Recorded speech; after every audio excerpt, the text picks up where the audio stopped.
Emily found herself confiding too, about her job, the long hours, the heartbreak of losing patience, the ache of giving so much and still feeling alone. She confessed that sometimes she felt invisible, like she was pouring herself into a world that never poured anything back. "You're not invisible," Margaret said one day, squeezing her hand. "You were the light in my darkest hour." Those words rooted themselves deep in Emily's heart. As the weeks turned into months, they became inseparable. Emily started stopping by with groceries, tidying up the apartment, even helping Margaret sort through old photo albums. In return, Margaret gave Emily something she hadn't known she was missing: family. But it wasn't all simple. Margaret's health continued to decline. She was diagnosed with early-stage heart failure, and her strength waned. One afternoon, while sipping tea and laughing over an old record playing softly in the background, Margaret suddenly gripped her chest and fell forward. Emily's training kicked in again, but this time, it wasn't enough. Margaret survived, but barely. She was moved into a care facility, one Emily visited every day without fail. The days grew harder. Margaret's memory began to fade. Some days she forgot Emily's name. Other days, she remembered every detail of their first conversation. Through it all, Emily stayed, loving her like the grandmother she never had. In the quiet moments, Margaret would still whisper, "You changed my life, Emily." But it wasn't until the will was read, a few months after Margaret passed peacefully in her sleep, that Emily truly realized the impact they'd had on each other. Margaret had left everything to her: the small apartment, the modest savings, and the dusty old bookstore no one even knew she still owned. But more than that, she left Emily a letter. "My dearest Emily, I once believed life had given me all it could, and I was simply waiting for it to end. Then you appeared. Not just to save my life, but to remind me how to live again. You were my final chapter, and you made it beautiful. Now I hope this little store can be your beginning. Fill it with stories. Fill it with love. Let it become a place where others can find what we found in each other. With all the love I have.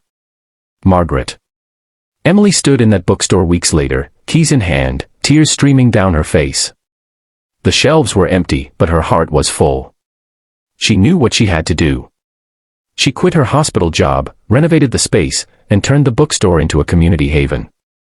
A place where lonely hearts could connect, where stories were shared not just through pages but across tables and over coffee.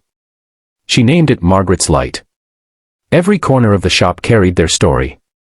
Photos of Margaret, a small plaque with her letter, a cozy reading nook with a rocking chair Emily couldn't bear to move.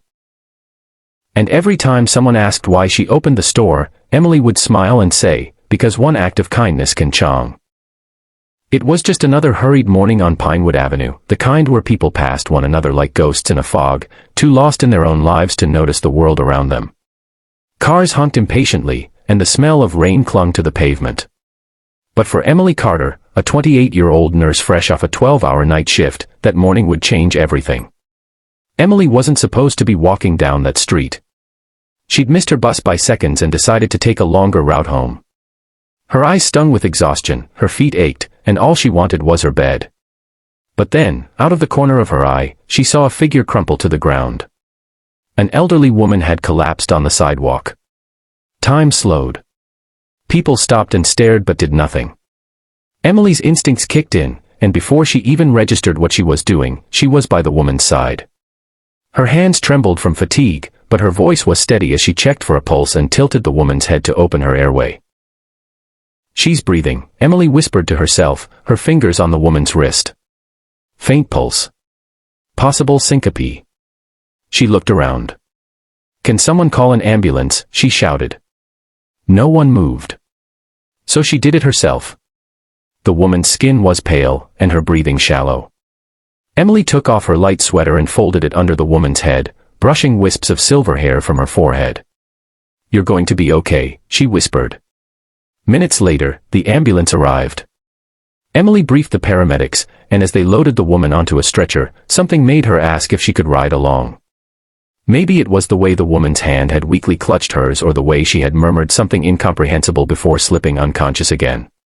The paramedics nodded, and Emily climbed in, not knowing she was stepping into the beginning of a life-altering connection. The woman's name was Margaret Whitmore, 83 years old, living alone just a few blocks from where she'd collapsed. She had no immediate family listed, only an old address and a phone number that went straight to voicemail. At the hospital, after a few tests and 4 fluids, Margaret woke up groggy but stable. Emily sat by her bed, holding her hand, watching her wake like a child watching the sun rise. Margaret's voice was raspy. "You saved me, didn't you?" Emily smiled gently. "I just happened to be there." "You're an angel," Margaret said, tears filling her faded blue eyes. No one else stopped. That moment stitched something invisible between them, fragile but unbreakable. Over the next few weeks, Emily visited Margaret almost every day. What began as simple check-ins turned into long conversations over tea. Margaret shared stories of her youth, her late husband, the bookstore they'd owned together for 40 years before his passing. She told Emily how lonely life had become since then. No children. Friends long gone. Her days were filled with silence, her home echoing memories rather than laughter. M.